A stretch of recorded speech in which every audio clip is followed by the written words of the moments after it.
All right, hey guys, what's up? Steve, welcome back to the channel. Today's gonna be a pretty quick one. I've been under the weather all week with all the different viruses, flus and COVIDs and whatever else you wanna say.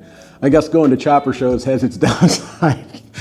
Anyways, so I'm getting ready this summer to make some moves, get some different bikes coming in and get some of the other ones I've had for a while going out, because that's what I like to do. I like to keep my things moving around so that I can experience a whole bunch of different bikes. I guess I kind of learned that from Phil and the guys. He's the king of getting a bike he's always wanted, riding it for a while, and then letting it move on because he's experienced it. So that's kind of what's going on with some of these. But the CB350. So this is a great example of a 1973 CB350. It took me a while to find, and I think this story is kind of interesting, so I'm going to tell it to you guys. So at the time of me looking for a CB350, I was actually working at Cleveland Moto, helping Phil assemble bikes and stuff while I was looking for another video job. And I'd be there till 6 o'clock or something like that, and then usually it was in the summer I'd ride. So I had ridden my Triumph, and I was riding home, and as I was riding home, I was doing about 80 miles an hour on the freeway. A truck hit something like way ahead of me, but I saw something leave the tire, and it came flying through the air. And I mean, it was like a gunshot. So when I'm doing this, but it was like a half a second. And I'm like, what is that, and where is it going? And by the time I could figure out what it was, whatever it was, it hit me straight in the foot. Thankfully, I'm an all the gear, all the kind of guy, all the gear, all the time kind of guy. So I had boots on, I had my jacket, my helmet, all that. But I imagine what it was a pipe hit me directly in my foot, right on the edge of my toes. And when I say that my entire helmet turned into a fishbowl of tears and I don't even know, that's what happened. I was kind of nervous I was gonna crash because I couldn't see because my eyes were watering so hard from the pain of my toe. But I did manage to make it to the side of the highway and stop the bike and kind of collect myself. So the pain was, it was like 1,000 burning knives just stabbed me in the foot. And so I was gonna take my boot off and check, and I was like, that's probably a bad idea, because if it is as bad as I think it is, it's gonna swell and I'll never get the boot back on, or it's bad enough that if I take the boot off, parts might fall off. So I made a decision to leave it where it was and ride the 23 miles home, shifting kind of with my heel, if you can imagine. So I got home and I sat down and I started to dissect my boot and take it off, and sure enough, man, there was just blood everywhere in my foot. I think the two toes next to my big toe were broken, and I could tell that the nail was just gonna be off very shortly. So it was a pretty big mess. So I did what every normal, respectable motorcycle guy would do, and I grabbed myself a beer at the time, and I sat back on the couch, and I pulled up Marketplace and every other thing, and I just searched for CB350s, because that's what you do. So my wife called, asked how I was doing. I told her about my toe, and she said, you're gonna go to the doctor immediately, tonight.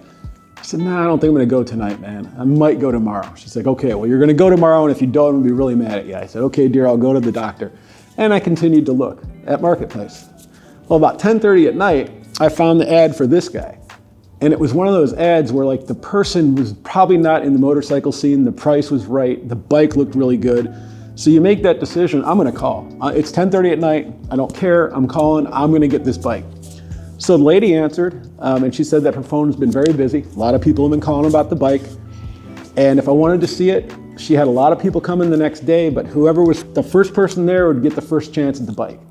I asked her where she was, and she was about 6.5 hours away in Indiana. So I made the decision to get up at 4 a.m. and head out to Indiana instead of the doctor, as you do. So get on the road, get out there, and I got there actually a little earlier than I thought. I got there about 9:15. I was the first guy there. Bike was everything that she said it was going to be and more. It was her husband's bike. He had passed away, so I didn't even barter. I paid her exactly what she wanted for the bike. She was happy. I was extremely happy, loaded it on my trailer, and I started heading home. Well, about 3 hours later, I want to say about 1, because after the whole deal and everything, it was about 1 p.m., and I'm on my way back, and the phone rings. It's my wife, and she asked me how my doctor's appointment went.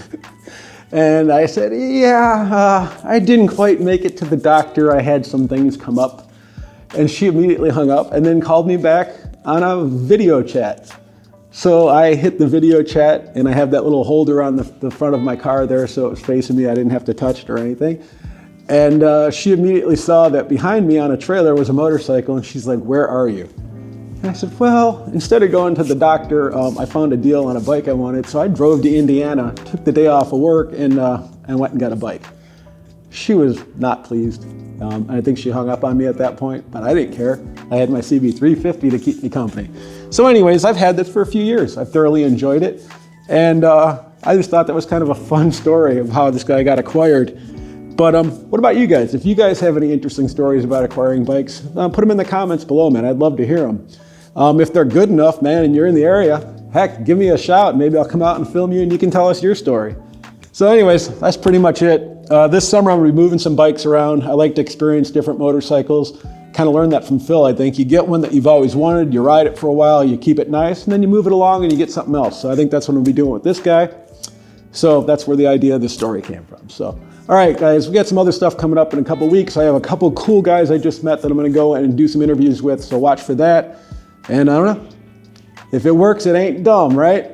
Thanks, guys. Subscribe if you can. See you on the next one.